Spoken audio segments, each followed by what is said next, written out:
Tuloy nga ang paghahunt sa Dark King Rayleigh manga card na nagkakahalaga ng 32,000 pesos. Salamat nga pala sa mga nag-follow dito sa private profile ko. Kung hindi ka pa nga naka-follow dito sa private profile ko, ay mag-follow ka na dahil dito ako magpapa-giveaways ng mga One Piece packs. Ito na nga guys at tingnan natin kung ano ang laman nitong One Piece 8 na pack na to. So first card is, naku po, sino to? Si Dr. Shippy. Si Shaun the Sheep. Nasa One Piece pala si Shaun the Sheep.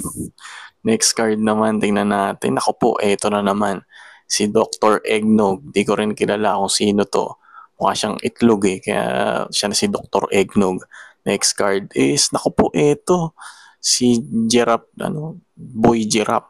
Parang nakita ko sa Wano to guys. Pero hindi ko matandaan yung pangalan niya. Basta siya na si Girapico. Eto naman, kalaban to. Mukhang kontrabida eh. Kamukha ni, may kamukhang kontrabida yung itsura pa lang eh. Next card.